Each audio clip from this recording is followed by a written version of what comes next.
Good evening, everyone. I'd like to welcome you to the City of Warrenville City Council regular meeting, the first one for 2020, for January 6th, 2020. I've got to get used to saying that so I can write it on my checks.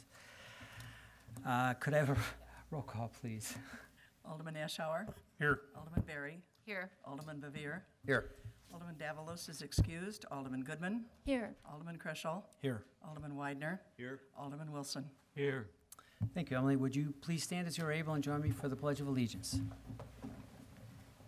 Pledge allegiance to the flag of the United States of America and to the republic for which it stands, one nation, under God, indivisible, with liberty and justice for all.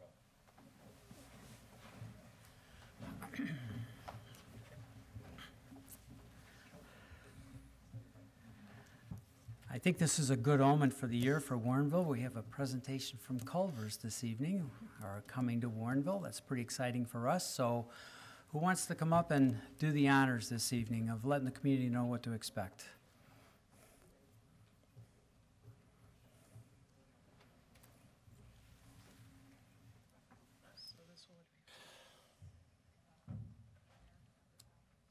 Thank you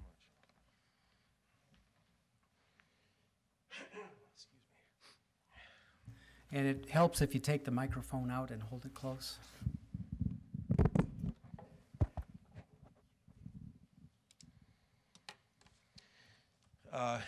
Good evening, Your Honor and council members. My name is Ryan Swanson. I'm a civil engineer with ARC Design Resources in Lopes Park. With me tonight is the Newkirk family. We're happy to be here. We're excited to be here. For the last several months, we've been working with Ron and his team. My team, the architects, and the Newkirk family have been working hard to create a development that we think is going to be very attractive and very successful in the city. We think it'll be a great addition. Back on December 19th, I believe, the Plan Commission and ZBA voted for a favorable recommendation to pass on to you all, and tonight we're seeking final approval of a few elements. And I've got just kind of a brief overview that I'll provide, but essentially the PUD amendment to the original Everton mixed-use development, special use for outdoor seating, drinking, and drive-through operation, a few exceptions and variations to the PUD in the zoning and signage code, and the final plat. With that being said, this is kind of the overview of the location. This is the Everton development here in the black overview here. We're proposing to develop this parcel in red, just to kind of give you your idea for the bearings of the project. The original design of Everton had a commercial area up front, fronting Illinois 59. This shows that area in its totality, bounded here with Duke Parkway in the south, right in, right out, known as Cambridge Street on the north, Camden on the east side, which is a new street, and then Illinois 59 obviously on the west.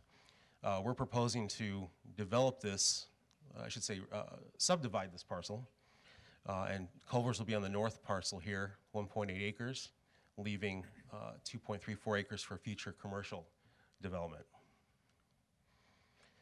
This is the overview of the site, and I'll just provide a kind of a brief overview, and if there's opportunity for questions, I'm happy to answer those, or we all are, but this is a proposed Culver's store here. It's about 4,000, slightly over 4,000 square feet. Kind of configured really on all four sides with landscaping and access, but the main access will be from Cambridge, as shown here, and Camden, which will be a shared access to the future user to the south as well. No access to 59. This is the new street that was recently constructed for the right in, right out here, and then the signal is to the south here. Generally, walking through the site, we've got parking along the west side, the majority of the site parking. There's some additional parking along Camden that'll be provided for the store. Access, as I mentioned, on Cambridge, Camden here. Pedestrian connectivity is pretty robust with this site as well. We've got the rec path here, connection to that, connection to Cambridge, a connection to Camden, which will be identified with a nice trellis feature for a nice crosswalk, and then a future connection to the south here. Outdoor seating, oops, I just hit the wrong button. There we go. Outdoor seating is located north of the store here. The main entry will be on the west side here with the secondary entry on the east side. We've got the drive-through lane at the south and east window, and then a bypass lane paralleling that as well. Signage. The sign is located here, depicted by this little graphic right here. Quite a bit of landscaping, both to effectively screen headlights and soften the site, soften the view, the pavement, that sort of thing. So a fairly robust landscaping plan that actually continues to the south. So the theme will be carried from our site also to the south on the future commercial lot. Overall, stormwater drainage runoff is contained within the site. Pavement will be curbed, fully curb and gutter around the perimeter. And then inlets, which is captured and drained stormwater to the Everton development basins. So Everton already provided stormwater for this project. That's really kind of a brief overview of what we're proposing. From a site perspective, a couple of exceptions and variations that we're proposing, I can run through those as well. Most of these are required because of the site and how it sits within the basically it's 3 street frontages. So a lot of the higher setbacks, both for parking, building, things like that apply. So there's a few variations related to that will enable us to basically develop this site as you see in front of you. But the first one is a 40-foot front corner side yard setback for the building. Instead of 40, we're proposing roughly 38, approximately 38 feet. So just a 2 feet reduction. That's just for the small bump out here for the drive-through window. So fairly small, I think a small request there. There's a requirement for a 5-foot interior setback here. That's just not possible because of this is paved across both the lot line, essentially, so it's not possible to do that here. So we're just requesting a variance for that, or relief for that. A couple of reductions in setback, 40 to 29 feet and 40 to 28 feet. That's from this parking stall here to Cambridge, and this parking stall here to Camden, again, because of the setbacks in the frontage. Speaking of parking, we're requesting a reduction in the minimum spaces from 66 to 61, which parking, as I mentioned, will include all of this field here, and then the parking off of Camden Street.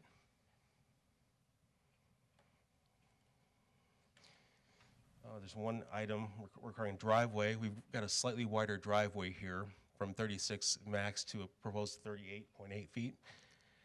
That's wider really to allow for, because we got turning vehicles immediately off of Cambridge, we've got kind of a median in here, a striped median. So it's going to allow for good channelization of traffic entering and exiting both the parking lot as well as the drive-through here. One thing I failed to mention, the drive-through, these are pull-ahead parking spaces, which if you're familiar with Culver's, their operation, the food is made fresh to order. So once you order and pay, basically you pull ahead in these spots. These will be filled first. Obviously, they're easy for the employees to serve these folks. As busier times, then these would be available as well. But that's what those extra spaces are for. Reduction in the front yard accessory structure from 10 feet to 4 feet. That's for this trellis feature here, just so we can put this closer to the sidewalk. There's walk here, and then there's a ramp, and then steps here. So again, good pedestrian connectivity to this door, ultimately. Lastly, within the zoning codes, a reduction in the required building foundation landscaping. That's from 10 feet down to 6 feet along this side here, which is kind of an average. There's some portions that are wider, but then it tapers down, as you can see, mostly from the site, the lot shape. And then on this side, we've got a reduction essentially down to 0, but we do have a little bit of landscaping, some grasses here, again, just because of the drive-through lane and the sidewalk along that east side. Lastly, on the sign variances, we just have a reduction in the setback. So this is the proposed sign here. The sign meets code. We just scooched it up a little bit essentially to be within 3 feet of this chamfer. And this chamfer exists because I believe the radius coming in when they designed Cambridge. So we're just trying to push this closer a little bit to get better visibility due to the setback from the rec path and street. We do have it landscaped pretty well around it as well. So we're seeking an approval there, which ZBA approved that one. So that's generally it from the site perspective. We think it's going to be a fairly efficient site. The parking circulation is going to work well, both for employees, deliveries, that sort of thing. This is the building. Really, the architects have done a good job with the articulation. This is the newest Culver's, so it's a little bit newer than some of the older stores you've seen that are mostly white. This store has multiple materials, articulation, kind of 3 different zones of interest, if you will. Kind of a stone layer with columns and a base. Then there's a siding layer with windows, treatments, awnings. And then moving up, we've got kind of an ephes cornice layer here and some blue coping at the very top. The parapets are raised in multiple locations, both for the difference in articulation as well as to screen the rooftop units. So they'll be effectively screened from the road. The trash enclosure, which is on the end here, the south end, that will have basically similar materials, block and gate to screen that in its entirety. A couple gates here too, to screen that enclosure in its entirety. Here's just a perspective showing the same building.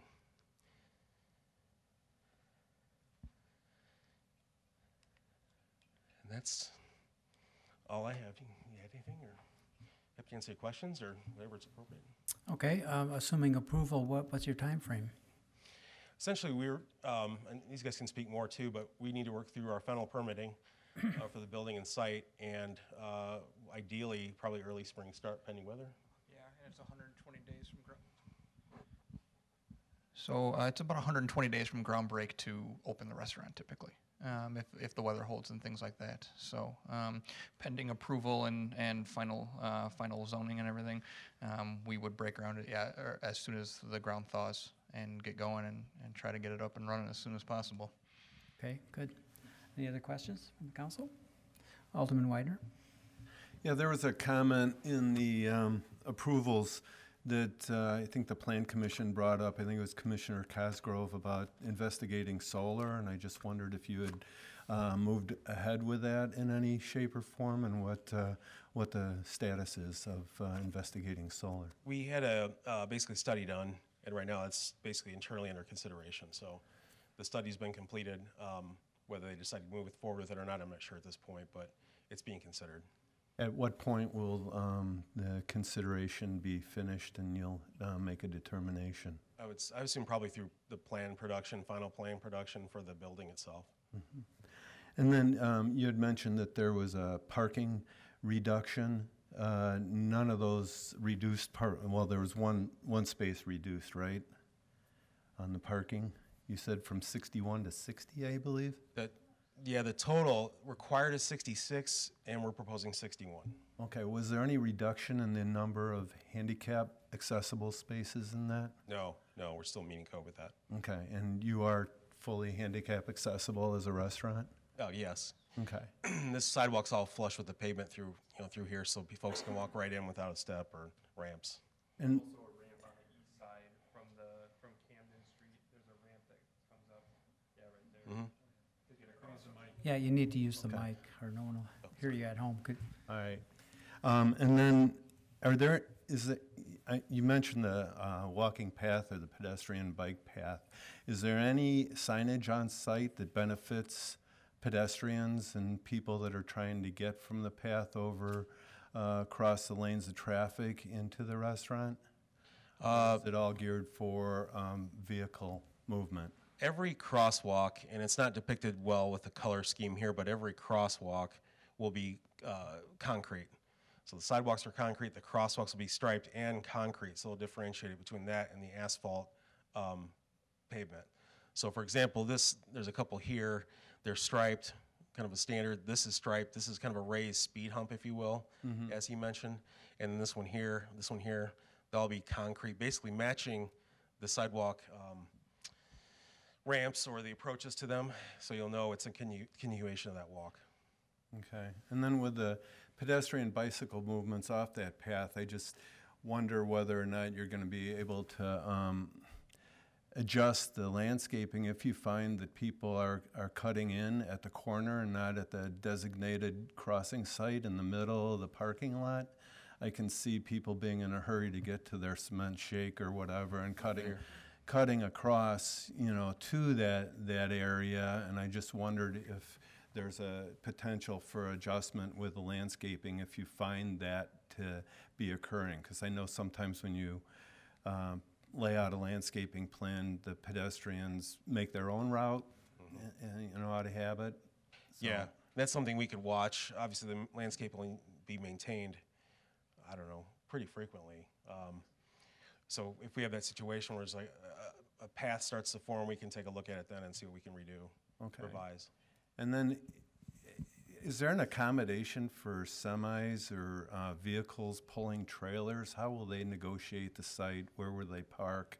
And how will they turn around if they get in a bind?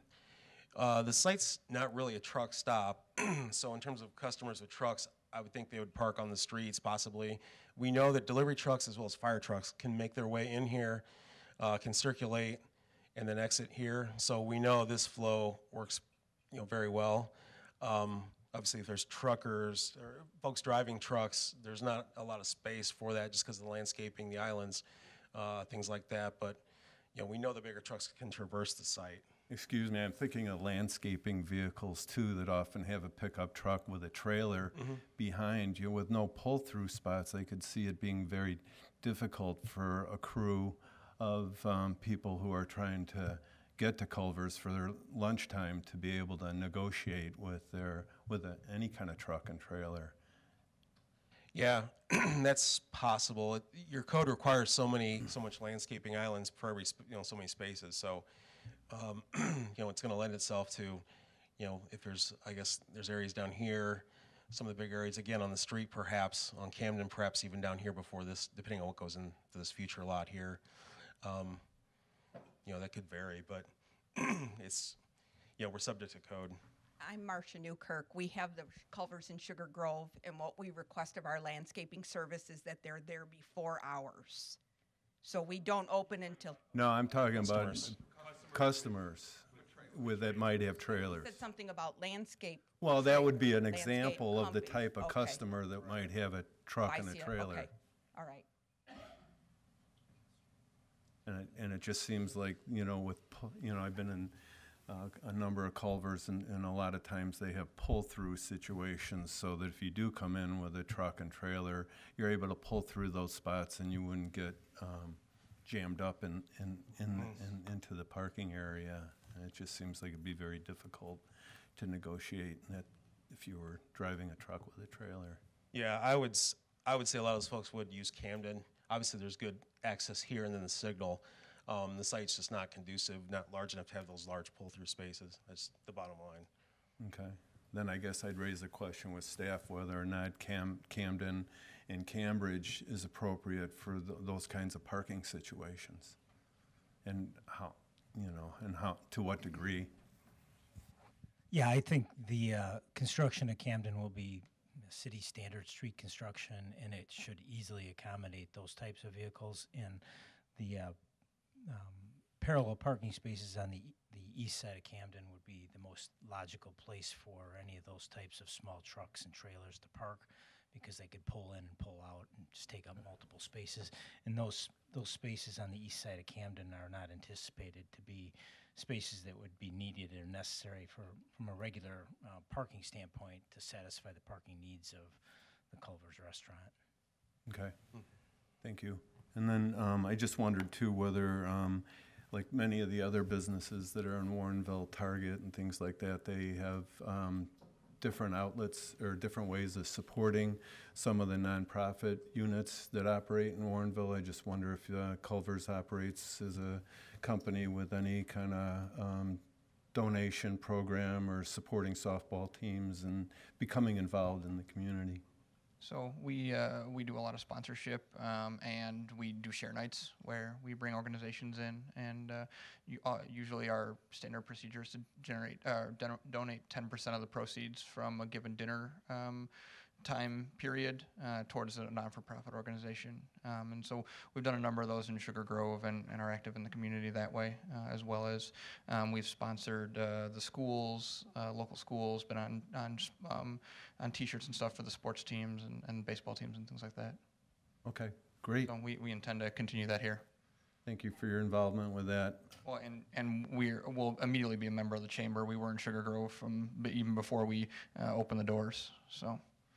Great. Thank you for your involvement with that. I hope you come to a positive resolution on the solar issue. We'd be very happy about that.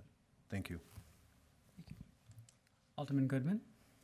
Most of my questions have been covered. I want to say how thorough I think the Plan Commission was in addressing some of the concerns that people had about pedestrian access. I think the trellis feature and the raised crosswalk is going to be great. We're certainly hoping that when we build a little bit more to your east, that we're going to have a lot of pedestrian traffic generated for your business.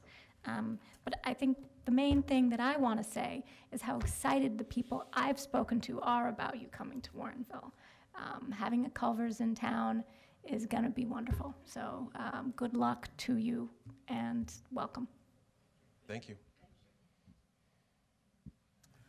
Okay, I guess that's a good note to end on. Good luck and welcome. We're happy you're here, and we hope the construction goes smoothly and the weather holds for you. That site's already had some weather issues that have slowed things down. So maybe they're all used up at this point. I hope and so. You guys will get a free ride. So, all right, thank you for the presentation. Thank you all. Okay, we'll move on to citizens' comments for this evening. Mr. Bob Siebert.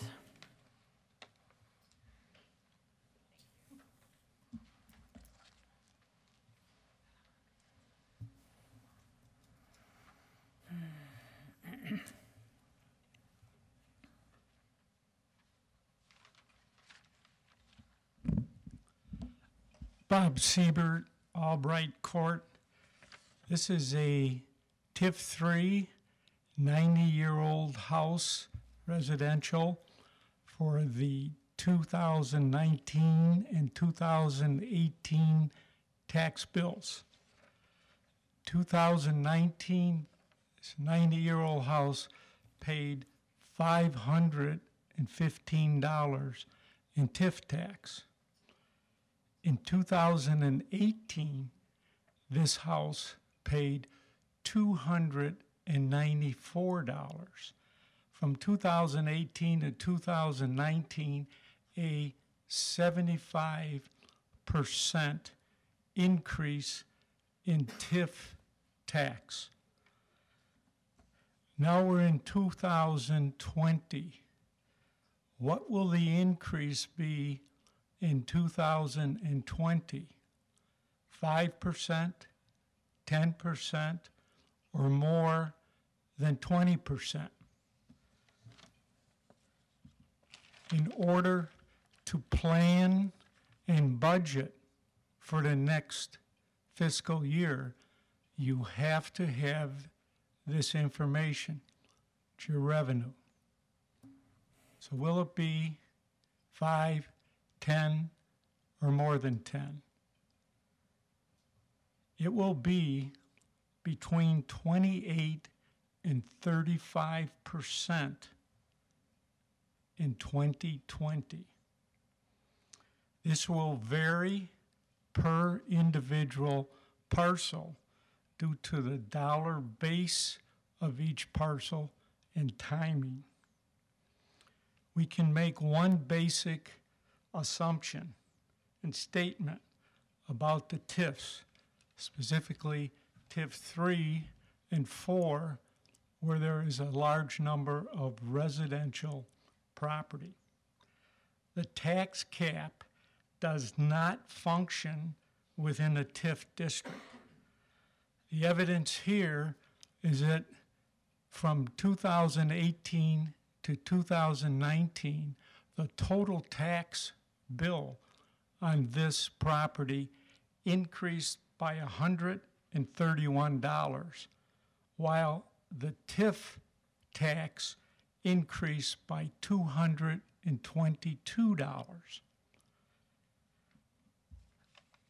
I also have a vacant land property in TIF 3, which shows from 2018 to 2019, there was a 58% increase in TIF tax. So we can conclude and state that in a TIF, the taxpayers lose the full protection of the tax cap. Thank you, Bob. We'll move on to official and staff comments, beginning with the mayor. A couple of things this evening. One, when you drive by the police station, I hope you appreciate the new public sculpture on Tracy and Warren Avenue to honor our police department. Take a look at that. We try to honor them, and we also try to have public sculpture when we can. Our Tourism Arts Commission came up with this, and I think you'll enjoy it and like it, so stop by and take a look. While you're there, you can drop off prescriptions that you no longer need. We have a drop-off center at the police station. I think the last time they were collected, we had 21 pounds of used prescriptions. They're not used, I guess, left over. But they're good to get out of your house and good to safely dispose of. We have a company that comes and picks them up and does that. So during regular business hours, come by the police station and drop off any unused prescriptions that you'd like to get rid of. And finally, we have a couple of full-time positions open here at the city. One of them is for the fleet management technician part in the Public Works Department. So if you know someone or if you're interested in that, get a hold of us or check it out online. Give a call to the City Hall. Fleet Management Technician for Public Works. And we also have an accounting clerk 2/accounts payable in the Finance Department. That position is open. You can get an application and resume to Alma Morgan at amorgan@warrenville.il.us, or just call City Hall if you're not sure how to do that. But 2 full-time positions that we have openings for. And that's all I have this evening. Clerk? Thank you. Treasurer? Nothing, thank you. And Alderman? Okay. City Administrator? I have nothing to add tonight, thank you. Thank you, John. And Attorney? I don't have anything either. Very Thank you. good. We'll move on then to the approval of the agenda for this evening. Alderman Widener? Motion to approve the agenda for the January 6th, 2020 City Council regular meeting. Second. Motion and a second. Any changes to the agenda by anyone? Seeing none, all in favor? Aye. Opposed? Motion carries, and the agenda is approved as presented. We have a set of minutes that need approval also this evening. Alderman Widener? Motion to approve the minutes of the December 16th, 2019 City Council regular meeting. Second. Motion is second by Alderman Wilson. Discussion of those minutes. Again, seeing none, all in favor? Aye. Opposed? Motion carries. The minutes are approved. The consent agenda for this evening. Item 6A, accept Plan Commission recommendation, waive second reading, and pass ordinance 02020-01, approving a major amendment to the final site work and Phase 1 planned unit development plans, a special use permit for a planned unit development for Phase 3 of the Everton mixed-use development, a final plat of subdivision for Lot 20, special use permits for an outdoor eating and drinking facility and drive-through facility, and various exceptions and variations to the Warrenville zoning ordinance and the Warrenville sign ordinance for a Culver's restaurant at the southeast corner of Route 59 and Cambridge Street. B, accept Plan Commission recommendation, waive second reading, and pass ordinance 02020-02, approving a major amendment to the approved planned unit development plan, certain site-specific amendments, and an exception to the Warrenville sign ordinance for Cantera Subarea G, 28248 and 28250 Deal Road. C, accept staff recommendation, waive second reading, and pass ordinance 02020-03, repealing ordinance 02019-24 in its entirety and amending ordinance number 02019-11, adopting the City of Warrenville annual budget FY 2020. D, accept Plan Commission, accept staff recommendation and approve the waiver of a raffle and 24 liquor license fees and bond requirements for calendar year 2020 for the organizations included in the 2020 waiver of license fees list. E, accept, receive and file minutes of the Bicyclist and Pedestrian Advisory Commission regular meeting on November 12th, 2019. F, receive and file minutes of the Tourism and Arts Commission regular meeting held on October 17th, 2019 and November 14th, 2019. G, receive and file draft minutes of the Plan Commission and Zoning Board of Appeals regular meeting held on December 19th, 2019. H, receive and file report of invoices paid up to December 18th, 2019 in the amount of $81,215.64. And I, authorize expenditures for invoices due on or before January 20th, 2020 in the amount of $231,673.35. Alderman Weidner? Motion to approve the agenda as presented by Mayor David Brummel. Second. Second by Alderman Wilson. May I have a roll call, please? Alderman Ashour, Aye. Alderman Goodman, Aye. Alderman Weidner, Aye. Alderman Bevere, Aye. Alderman Wilson, Aye. Alderman Berry, Aye. Alderman Kreschel. Aye. So the welcome to Warrenville is now official. We have nothing under the regular agenda. We have no unfinished business listed for this evening, and no new business listed either, but we do have the need for a closed session this evening, so if I might have the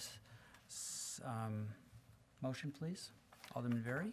I'd like to make a motion to go into closed session for the purpose of 5 ILCS 120/2, parens C, parens 1, the appointment, employment, compensation, discipline, performance, or dismissal of specific employees of the public body or legal counsel for the public body, including hearing testimony on a complaint lodged against an employee of the public body or against legal counsel for the public body to determine its validity. Second. Second by Alderman Bevere. May I have a roll call, please?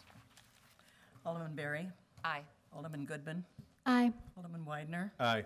Alderman Kreschel, Aye. Alderman Bevere, Aye. Alderman Ashour, Aye. Alderman Wilson. Aye. Thank you, Emily. We will not be conducting any business after our closed session this evening, so you're free to go about your personal business. Thank you for your attention, and good evening.